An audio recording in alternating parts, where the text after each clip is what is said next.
Hello, hello, hello world. Today we're in for a treat. Certainly for me anyway, and I hope you find it a treat too. I'm at the National Museum in Solihull, United Kingdom, and this is the National Museum for Motorcycles, as you no doubt have worked out. So this is motorcycles starting from 1898 all the way up to the current year. Mostly, if not all, British manufacturers. Now, a lot of people don't know this, but there were over 150 independent motorcycle manufacturers in the United Kingdom, in Britain. Unfortunately, not many have remained, and some of them shipped out and were bought out by companies in different countries. So, for example, the Royal Enfield, which was originally a British motorcycle company, is now owned by India, or a company in India. But anyway, getting back to this trip, the National Motorcycle Museum houses thousands upon thousands of motorcycles, as you'll no doubt see when we go through the list. When I say lists, it's not really a list. There's 5 halls in the museum, and all 5 halls are packed literally, well, actually figuratively, to the rafters with motorbikes that inspire, that mesmerize, that shock you, that basically play a concert with your senses. So for myself, I've always liked classical motorcycles, but really what I thought was a classic motorcycle falls far short of what actually is. Coming to this museum, I have been absolutely lost and have redefined what I class as a classic motorcycle.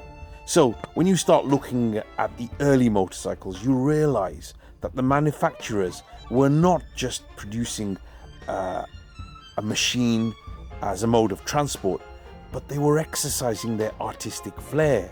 This was a status symbol, not just for the acquirer of the motorcycle, but also and equally for the manufacturer of the motorcycle. And that's probably why you had so many independent motorcycle manufacturers, because they were all competing with one another to produce the best machine in terms of aesthetic looks and engineering, of course. And when you look at some of the motorcycles here on show, you honestly feel that you are in a museum of art. Truly, truly magnificent art.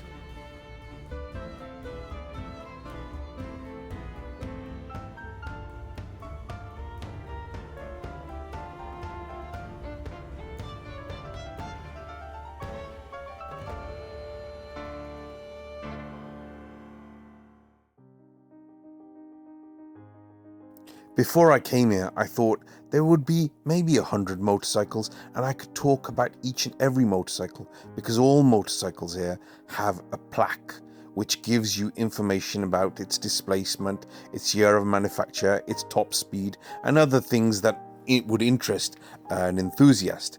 But when I got here, I was overwhelmed. I mean, I read a few of the plaques, but to be honest, when I read one, I'd look at the other. When I was reading that, I'd look at the next one, and so on and so on. And to be honest, there's so much information here that it all gets so confusing. And the only part that isn't confusing is the visual pleasure you get from looking at all these bikes. And like I said before, there's so much visual pleasure to have because there's so many bikes here. So, what can I share with you that's relevant? Well, the ticket price is £10 for adults. For children, it's less. But if you come in groups, you get further discounts. There's a car park, ample car parking space. If you come by motorcycle, it's absolutely free. If you come by car, there is a charge for parking. But, folks, what I can tell you is, if you're a motorcycle enthusiast, then it's definitely worth a visit. If you like museums, it's definitely worth a visit. If you just like riding motorcycles, it's definitely still worth a visit. And if you're none of the above, it's still definitely worth a visit. It's a great day out, and I think a great place, a great venue for bringing the family, maybe a little picnic. There is a quad where you can sit and enjoy food outside, and I think when I ventured there, there was a cafe of sorts. Right, what else? Now, the thing I want to share with you guys is that even though you can't touch these motorcycles, and honestly, I was like a kid in a candy shop. I wanted my hand in those candy jars. I wanted to touch these motorcycles, but obviously you cannot. They are parked in such a way, and the path that goes through all these motorcycles is so close that literally you may not be able to touch them, but you're breathing on them. That's how close you are. So it's not one of those museums where you look at things from afar. You can get right close and very personal. But on a serious note, folks, it is a very intimate environment. It's intimate because these motorcycles, as I said, are really very close up, and that just adds to the enjoyment of visiting this wonderful place.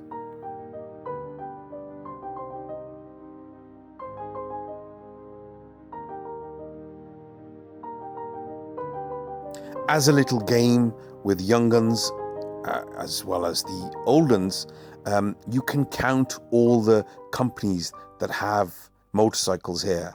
I'm by profession a chartered accountant, and you would think I would be good at counting, but I lost track after 50 motorcycles. And trust me, there were many more than the 50 that I counted.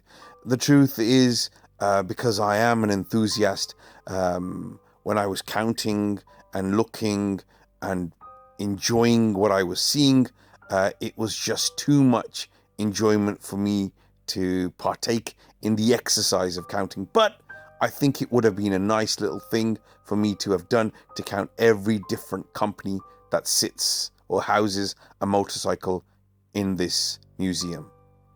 But where I failed, maybe you guys can be a lot more successful.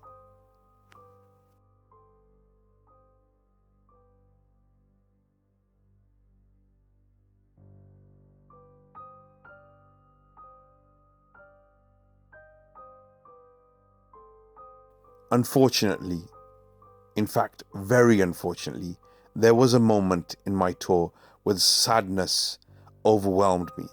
I was drowning in a sadness because I realized that the British motorcycle industry at one point in time was probably at its peak and ruled the world. And now we are left with a handful, if indeed a handful, of manufacturers that manufacture motorcycles. The one that comes to mind is obviously Triumph and their wonderful range of motorcycles that they manufacture in Great Britain. But it's sad when you see the history in this museum and you know that now that exists no more. Alas, I guess that's the sign of the times, but they do have all the motorcycles in the museum for us to enjoy. Maybe this is how progress affects manufacturers of motorcycles in Britain. Sad, but at least we still have manufacturers outside Britain that are producing great bikes, and that is definitely the silver lining. Anyway, folks, that's me done for the day. I'll shut up, but before I go, I will like to say thank you for watching. If you like the video, please do consider subscribing, liking and commenting. Until next time, please be happy, positive, and those on two wheels, ride safely.